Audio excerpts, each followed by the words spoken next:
Thank you R Ashwin, you are truly R Ashwin. हर fan का दिल रो रहा है कि इतने बड़े लेजेंड की आखिरी मैच थी और उसे सेलिब्रेट करने का मौका ही नहीं मिला। हमें पता ही नहीं था कि ये आखिरी मैच होगी उनकी। बीजीटी बॉर्डर गावस्कर ट्रॉफी, ये जो सीरीज है, इसके बीच अश्विन ने रिटायरमेंट डिक्लेयर कर दिया, लेकिन ये रिटायरमेंट कम और प्रोटेस्ट ज्यादा लग रहा है। मुंह पे जैसे इस्तीफा दे के आ गए हो कि मैं रिजाइन करके वापस आ चुका हूं। सवाल उठ रहे हैं, क्या ड्रेसिंग रूम में सब गड़बड़ है? कप्तान, कोच और अश्विन के बीच क्या हो रहा है? कप्तान ने तो अश्विन के लिए एक बहुत ही दिल से पोस्ट रखी, तो प्रॉब्लम कहां पर है? याद आ गया वो टाइम कि 2014 सीरीज के बीच जब धोनी ने रिटायरमेंट का ऐलान कर दिया था, 2024 में अश्विन ने चालू सीरीज में वैसे ही ऐलान कर दिया कि मैं जा रहा हूं।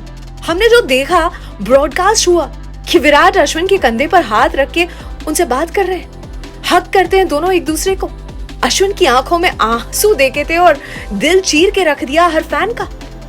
प्रेस कॉन्फ्रेंस में कहा कि सीरीज में मेरा रोल नहीं है और एज एन इंडियन क्रिकेटर आज मेरा आखिरी दिन है। कितना दुख है इस प्लेयर के दिल में। इसे रिटायरमेंट थोड़ी ना कहते हैं। 2-3 साल और देखना चाहते थे इन्हें, अभी भी क्रिकेट बाकी था। एक और फुटेज जिस पर कम फोकस हुआ है कि गौतम गंभीर से बात कर रहे हैं अश्विन और विराट कोहली बैकग्राउंड में नजर आते हैं। एनिमेटेड बातचीत, जैसे हमने अश्विन को पहले कभी नहीं देखा। कुछ कह रहे हैं कि ड्रेसिंग रूम में ग्रेग चैपल की वापसी हुई है। हमारी टीम में हिटलर गिरी ना कभी चली है ना कभी चलेगी। साइलेंटली राहुल द्रविड़ के साथ कंपैरिजन शुरू हो गई है। हारे हैं, हाँ, उनकी मौजूदगी में भी हारे हैं, लेकिन लेजेंड्स के साथ डील करने का तरीका अलग था उनका। लेजेंड्स के साथ आप मनमानी कैसे करोगे? कैसे उन्हें सिखाओगे? सालों तक भारत के लिए खेले हैं आर अश्विन, इतना कुछ दिया है देश को, इतनी खुशी, इतने मैजिकल मोमेंट्स। ऐसे अश्विन ने न्यूजीलैंड के सामने जब 3 मैच की सीरीज और सिर्फ 9 विकेट निकाली, 2 मैच में सुंदर ने जब 16 विकेट निकाली, तो वहीं से बातें शुरू हो गई थी। न्यूजीलैंड के सामने हमें जो हार मिली थी, रिटायरमेंट, उन्होंने तभी से अपने दिमाग में प्लान करना शुरू कर दिया था। उन्होंने पहले ही टीम मैनेजमेंट से कह दिया था कि ऑस्ट्रेलिया के अगेंस्ट अगर प्लेइंग 11 में मुझे शामिल नहीं करने वाले तो मैं टीम के साथ ट्रैवल नहीं करूंगा। फिर भी उन्हें ऑस्ट्रेलिया ले जाया गया। कहा गया कि ले जा रहे हैं तो आप जरूर से खेलोगे, बैठोगे थोड़ी ना। और फिर देखो क्या हुआ, पर्थ टेस्ट में ड्रॉप कर दिया गया।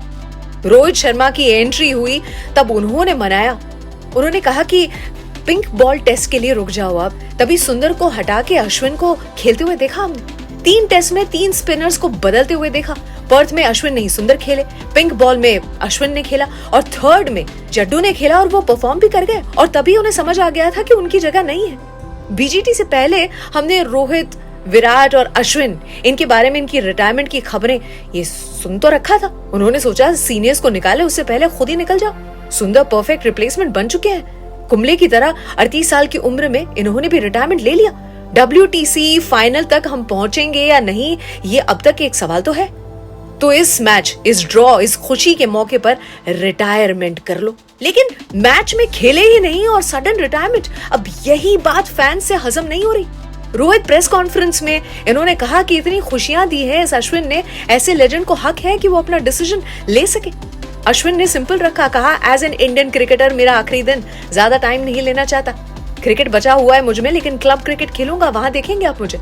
तो किसी बात का है कि इस सीरीज के लिए रुक जाते हैं। हम आपको आखिरी बार इंटरनेशनल क्रिकेट भारत की ओर से खेलते हुए देख पाते, चीयर कर पाते, एक यादगार फेयरवेल दे पाते।